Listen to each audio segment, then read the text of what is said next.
From disrupted routines to sensory overload, for many of us, this time of year comes with added overwhelm and anxiety to meet expectations that might not necessarily be ours. Hi, I'm Brett from Neurodivergent Insights, and today Dr. Anna Neff and I are talking about the concept of holiday syndrome and the impact that it has on those of us who are neurodivergent and how it has some extra added layers. Dr. Anna Neff is the founder of Neurodivergent Insights and is an autistic ADHD clinical psychologist who blends research, clinical insight, and lived experience to make sense of adult neurodivergence. They create clear, compassionate, neurodivergent affirming education for autistic, ADHD, and AuDHD adults and for the clinicians who support them. Dr. Neff is also the author of Self-Care for Autistic People and the Autistic Burnout Workbook. Much like in their writing, here our videos look to offer practical tools,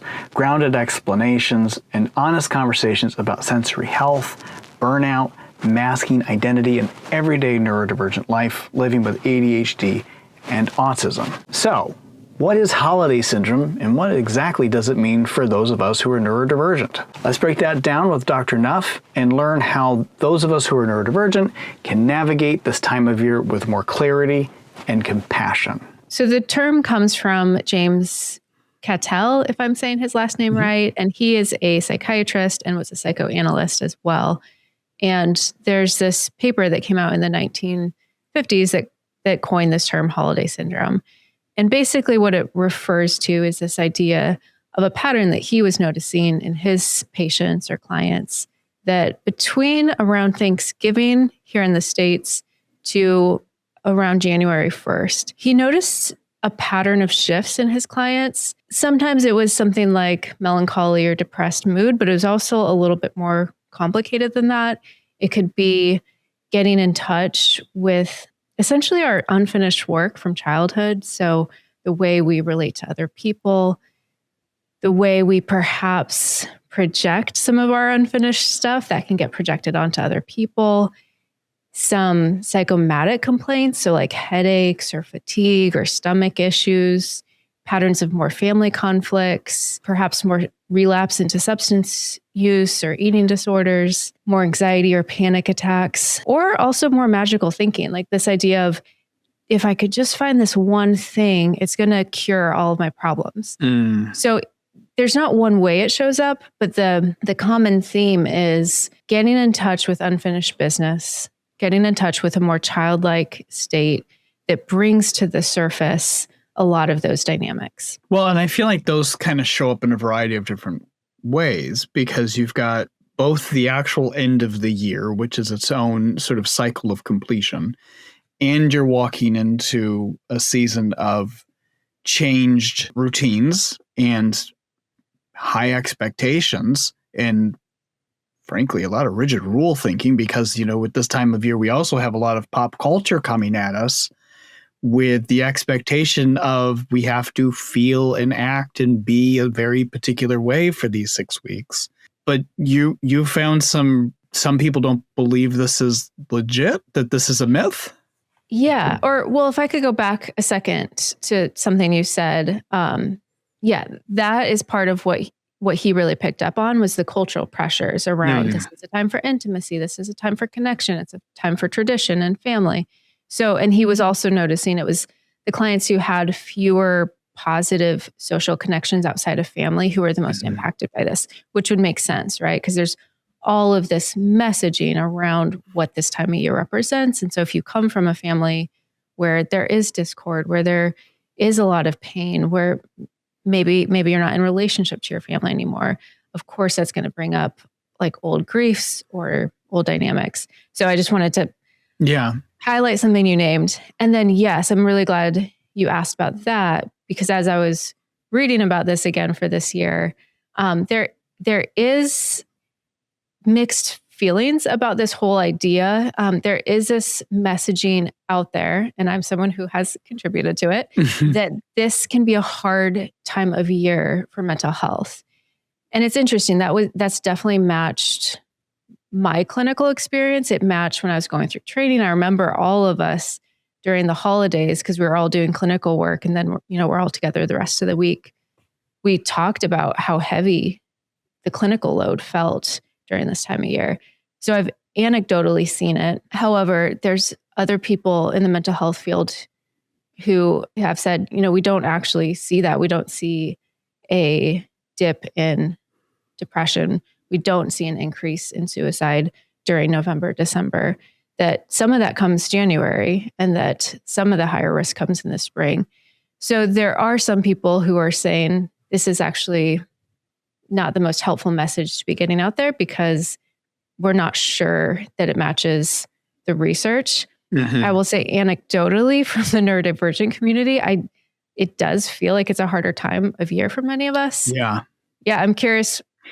Your thoughts. Most of my neurodivergent friends and family very much bring this up every time this time of year. And in particular, I'm in the Northeast of the States. And, we are at time of recording going through a particularly difficult cold snap. We always have the added level of seasonal affective disorder moving in that starts at the time change, the end of daylight savings and so forth. So that's why when you mentioned to me that some people feel this is a myth, it really took me back because in my community, at least, I very much, it is anecdotal, but I very much see it all around me this time of year. If we're looking at mental health, some of the hardest windows is after the holidays, but before the spring has arrived, because, and that's the mixed bag of holidays. For some of us, for some people, it gives them something to look forward to. And so that helps get us through this sad season. I live in Oregon. It's gray, it's rainy, this is always a really hard time of season for me, both energy and mood wise, as it is for a lot of Oregonians. And so sometimes it's after the holidays and it's like, wow, spring feels a long time away. Yeah. So that can be another window for different reasons. Now back to holiday syndrome. It's about the unconscious stuff. And that's what I really appreciate about this is it adds that layer of nuance of we have a lot of unconscious stuff kicking up for us, many of us during this time of year. And that's the tricky thing about unconscious stuff is we're not always aware of it. And when we're not aware of it, that's when it can really sneak in and have a lot of power over us.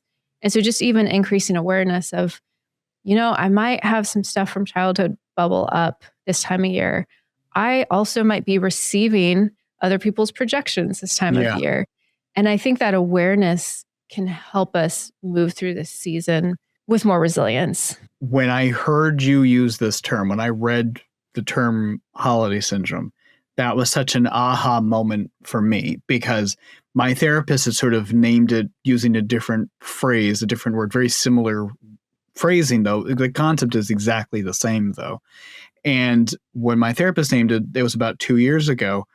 And it was one of those moments, and I don't know if this is alexithymia, but it was one of those moments where it was just like, what's that thing? What's that thing? Like I feel this regular pattern of feelings coming upon me at this time of year. It starts just before Thanksgiving and it lasts until the new year, but I couldn't put a name to it.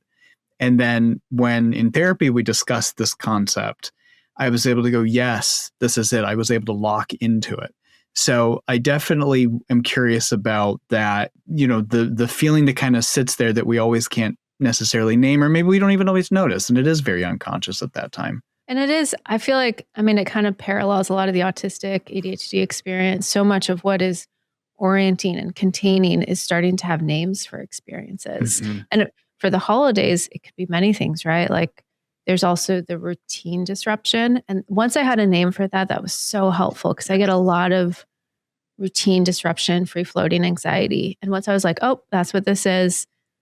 I understand what this is. It's so helpful. And so with holiday syndrome, it's like, okay, there's some holiday syndrome stuff. There's also routine disruption.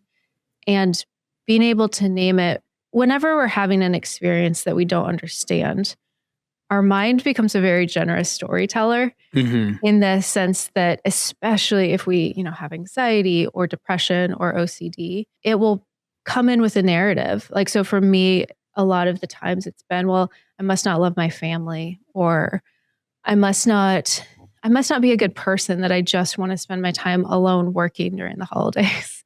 Yeah. And so there's all these narratives that my mind would tell me around what's wrong with me because I didn't understand those feelings. I didn't understand the dread I had going into the holidays. And so naming things, I think what it does is it kind of helps to cut out some of those mind stories that our mind is really wanting to tell us whenever we're having an experience that doesn't make sense. And I think that's so critically important to double down on too, because it sometimes it can be stories that our brain is telling us about us, but also it can be, as you noted before, in family dynamics and things, it may start to tell stories outside of us as well. And that can be just as, anxiety inducing as the stories about ourselves. But it sounds like one of the first things we can do to sort of get a little bit on this is naming it and acknowledging when it's happening and being aware of those stories coming in.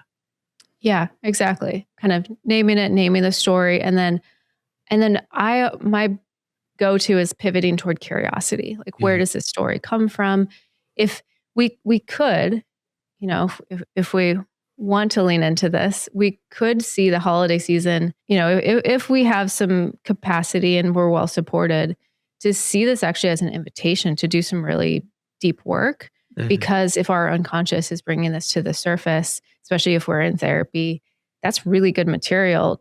It's kind of like a portal to the unconscious that it's giving us.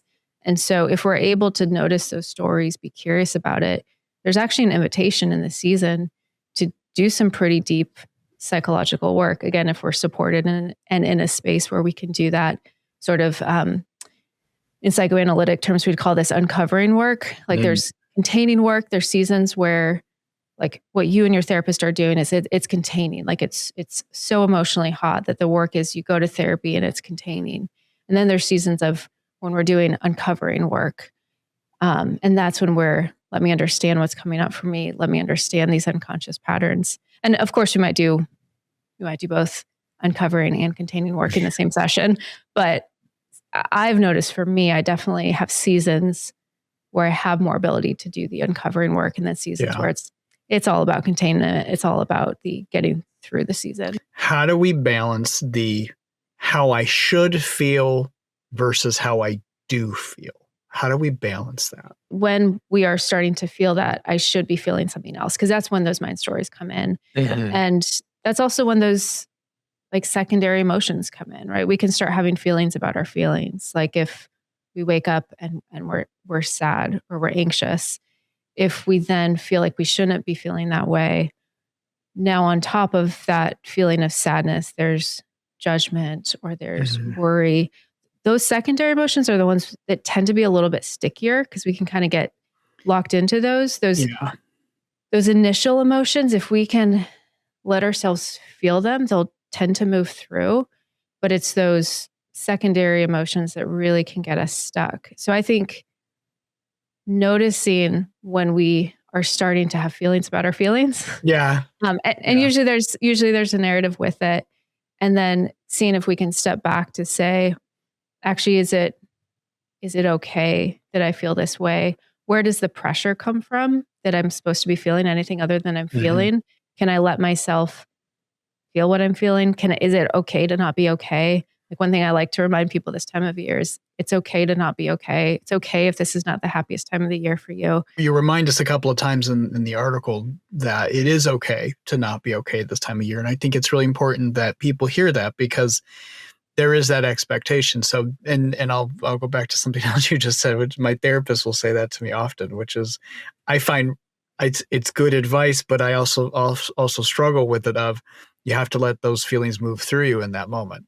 And I feel like sometimes there's that sort of knee-jerk reaction of like, I don't want to, like you're a little kid a little bit like, no, I don't like this feeling. I want it to just go away. And sometimes the only way is through, which is not an easy thing to hear or do.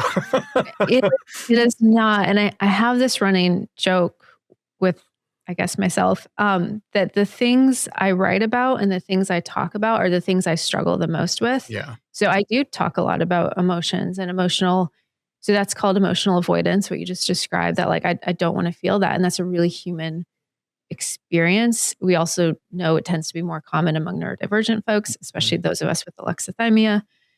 And it's something I struggle with. And so I do talk about emotional acceptance a lot because I think it's my way of like cognitively trying to get myself to then go feel my emotions. I am getting better at it, but I also really struggle with emotional avoidance. It is really hard to sit non-productively with hard emotions. What are the other things that we should be thinking about that we can be doing to just sort of, move through this process? I think a lot of the things that in general are good for neurodivergent people. So things like sensory self-care, making sure we are taking moments for sensory detox or sensory resets, because it is a high sensory season for a lot of us. Mm-hmm. And so I think, and that sensory load, that just can amplify everything. I know if I'm feeling sensory overloaded and then there's an emotional experience on top of that, it's like an emotional sensory meltdown at once. It's not pretty. So I would say a lot of intention around sensory soothing and sensory self-care. Things like mindful self-care. So, and I do have an article about this. I think we'll make a future video on it. But when we think about self-care, there's self-care that's nourishing, kind of deeply nourishing in the moment and in the long term. And then there's self-care that's perhaps helpful in the moment, but maybe not helpful in the future. Mm-hmm. So things like, binge watching TV, and it's something I do. And it's like in the moment, it's really helpful. It's distracting. But then if it interrupts my sleep and then I'm waking up with less sleep, it's not actually a good long-term nourishing. Making sure we have some of the nourishing self-care, because I do think the holidays, it's a time for people who drink. It can be easy to kind of overindulge, which can disrupt sleep. It can just be easy to fall off our routines in ways that are kind of anti-nourishing for us. So I think having some grounding, nourishing practices that help hold us. I think having some anchoring routines, because there is so much routine disruption, if we can have a few anchoring routines to help support us as we move through the season, I think that can be really supportive especially for autistic people. Yeah. And that could look like also making sure you have some of your like same foods or safe foods, because again, holidays, like food can change a lot too. So whether it's anchoring through same and safe foods or anchoring through practices, there's a few ways that we can build in anchors into this season while a lot is changing. I tend to buy a little extra of my safe foods a little bit more at this time of year because of just holiday shopping, and with stores having holiday hours and things like that. I worry about not having my safe foods when it's like an off time to have it. So I often will plan ahead for something like that. That's really smart. I actually haven't done that before, but you're right, because grocery stores will run out of things. Okay, I'm going to go stock up on my frozen burritos. Yeah. I know. I'm always checking expiration dates for And if you'd like to learn more about holiday syndrome and the self-care techniques that you can apply for this time of year, be sure to check out neurodivergentinsights.com, where you can also sign up for our newsletter and get articles and these videos every week right in your inbox. You can also check out more of Dr. Megan Anna Neff's writing on neurodivergent insights, as well as in their books, Self-Care for Autistic People and the Autistic Burnout Workbook. If you'd like to sign up for the newsletter and learn more about Dr. Megan Anna Neff's work and what we're doing at Neurodivergent Insights, check out the links below for more. Thanks for watching, and be sure to like and subscribe so you don't miss another video from Dr. Neff, and that helps us get more of our educational videos out to more late discovered AuDHD, autistic, and ADHD adults. What strategies do you use this time of year? How do you perform self-care for yourself during the holidays? Or what do you think about holiday syndrome? We'd love to hear your thoughts. Comment below and let us know. Thanks for watching.